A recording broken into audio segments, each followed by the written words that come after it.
Assalamualaikum warahmatullahi wabarakatuh. Di video kali ini saya akan menjelaskan tentang pengoperasian aplikasi SQL Developer Data Modeler. Ini aplikasinya.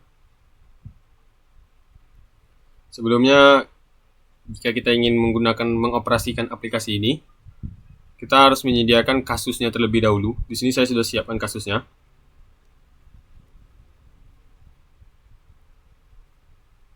Nah, kasus yang telah saya sediakan yaitu sebuah rumah sakit A ingin merancang sistem informasi untuk mempermudah dalam pengelolaan data pada rumah sakit. Sistem ini memiliki ketentuan. Di sini saya menyiapkan 5 ketentuan. Sebelum saya menyiapkan kasus ini, saya harus menentukan dulu entitas yang akan saya jalankan. Di sini ada 6, yaitu petugas, pasien, dokter, ruang, rawat inap, serta pembayaran.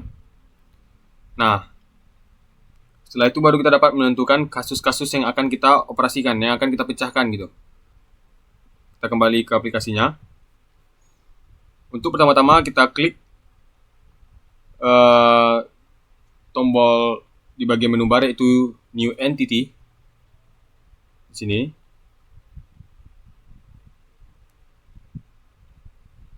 Yang pertama, untuk entitas yang pertama ada petugas.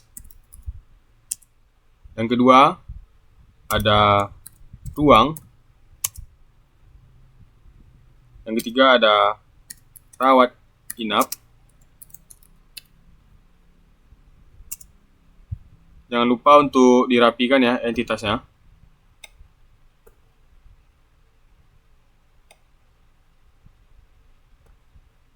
Yang keempat ada pembayaran. Karena tadi entitasnya yang saya sediakan, yang sudah saya siapkan itu ada 6, maka di sini kita akan membuat kolom entitasnya 6 juga ya. Ada yang kelima ada pasien.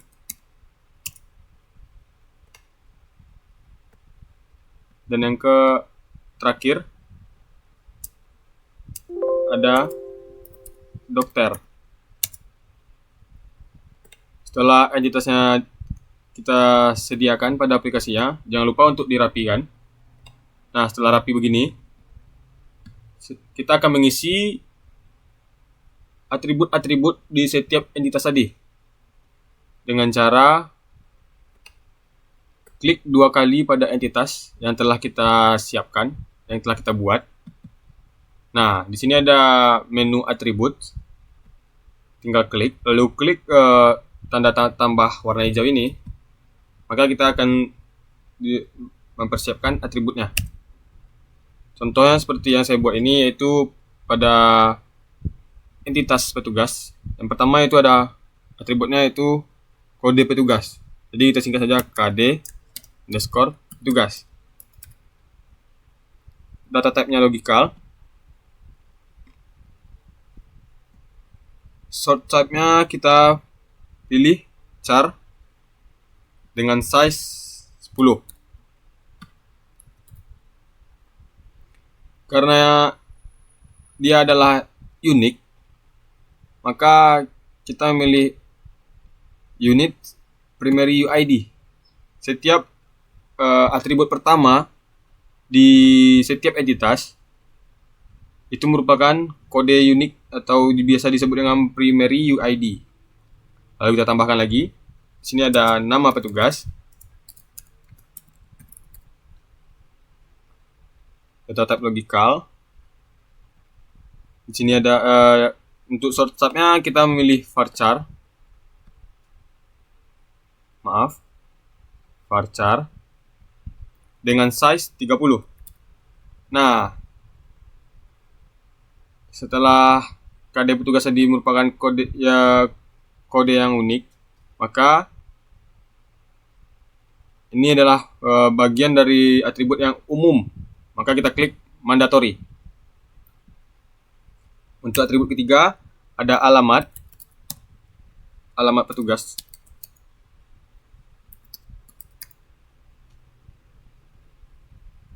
Sort type-nya tetap varchar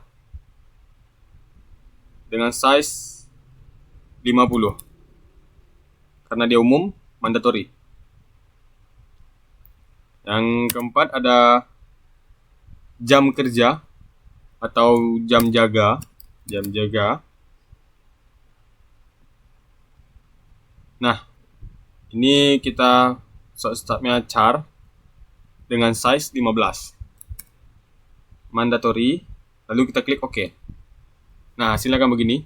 Dan kita akan mengisi atribut di setiap entitas yang telah kita sediakan, yang telah kita buat. Lalu kita akan membuat entitasnya, atributnya di entitas ruang. Itu ada kode ruang, logical data type-nya, sort sub-nya char dengan size 10. Setiap atribut pertama ingat di setiap atribut pertama di dalam entitas itu merupakan primary UID. Lalu berikutnya itu umum gitu. Yang kedua ada nama ruang.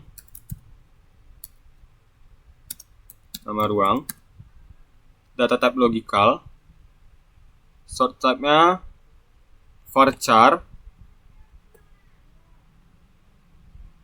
dengan size 30. Karena dia umum, mandatory. Kemudian yang atribut ketiganya ada nama gedung.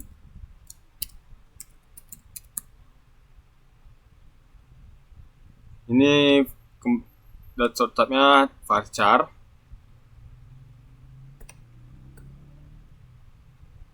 dengan size 30 juga. Lalu oke.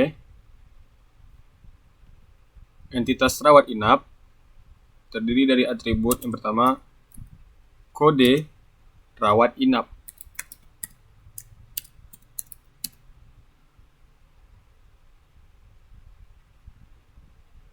Sort type-nya char dengan size 10. Primary UID karena dia unik. Yang kedua ada nama pasien.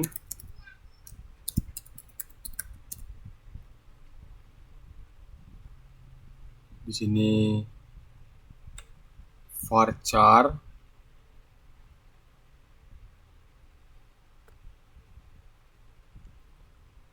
dengan size 30, mandatory. Setelah itu ada kode ruang, logical. Sort type-nya varchar dengan size 30 juga. Oke. Untuk pembayaran ada atribut kode pembayaran.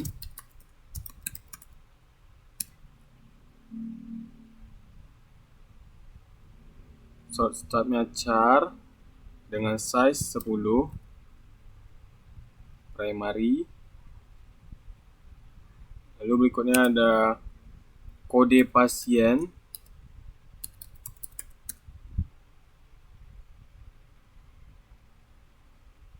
Char 10, mandatory. Yaitu ada kode petugas.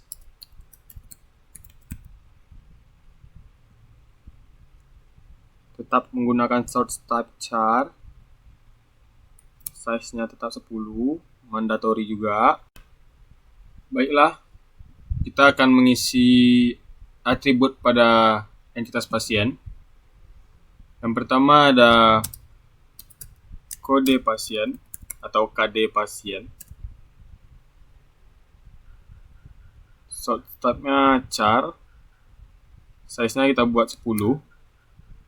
Seperti biasa, yang pertama itu primary UID ya. Lalu kode dokter. Data type-nya tetap logical. Sort type-nya masih char dengan size 10. Mandatory karena dia umum. Berikutnya ada nama pasien. nama pasien, logical, kita menggunakan short type varchar untuk nama pasien dengan size 30, mandatory. Kemudian ada alamat pasien,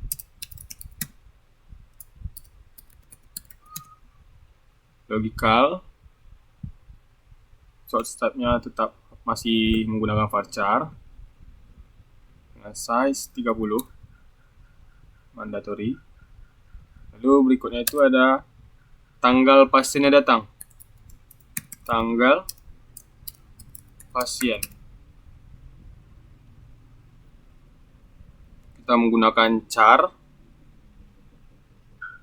size-nya kira-kira 15, mandatory. Lalu ada keluhan ya, setiap pasien ini pasti memiliki keluhan.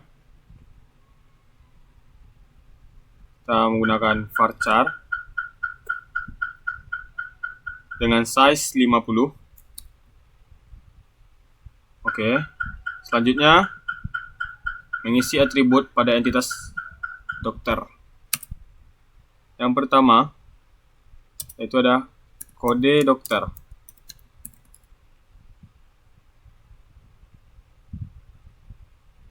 Short type-nya char dengan size 10, primary UID. Yang kedua ada nama dokter, logical data type-nya ya, masih tetap logical. Di sini nama dokternya kita menggunakan short type varchar dengan size 30. Lalu kemudian ada alamat si dokter, alamat dokter menggunakan short type varchar dengan size 50. Yang terakhir yaitu ada spesialisasi dokter, karena dokter itu ada spesialisnya ya.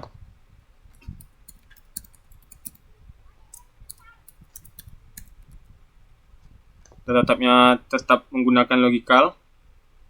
Short type-nya kita gunakan char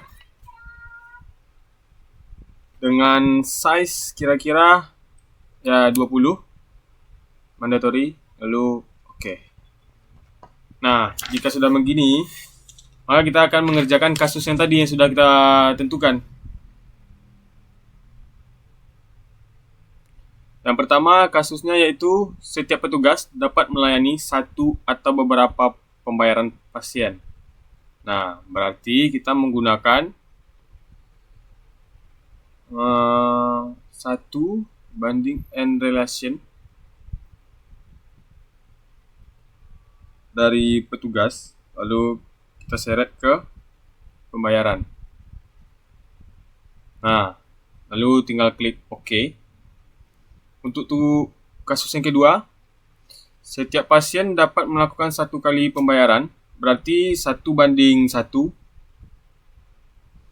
Ini dia, 1 banding 1 relation. Setiap pasien wajib memiliki 1 kali pembayaran. Oke.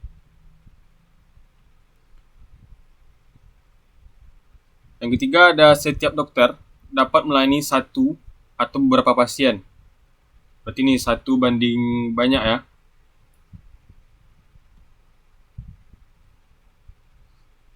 Dokter ke pasien. Oke. Kasus yang keempat ada pasien yang perlu rawat inap harus melakukan 1 hari rawat inap. Nah, ini kasusnya seperti yang tadi juga, 1 banding 1 relation. Dari pasien ke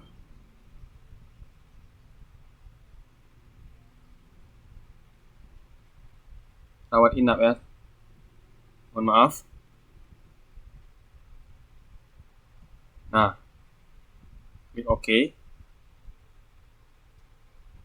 Dan untuk yang kasus yang terakhir, satu ruangan hanya bisa diisi satu orang pasien rawat inap. Dan ini kita menggunakan relasi yang 1:1. Dari rawat inap ke ruang. Nah, beginilah hasilnya. Mungkin inilah video yang dapat saya jelaskan tentang penggunaan aplikasi SQL Data Modeler. Jika ada kekurangan atau salah-salah kata, saya mohon maaf, karena manusia penuh dengan kata khilaf yang tidak disengaja. Terima kasih. Sampai di sini dulu. Sampai jumpa di video berikutnya. Wassalamualaikum warahmatullahi wabarakatuh.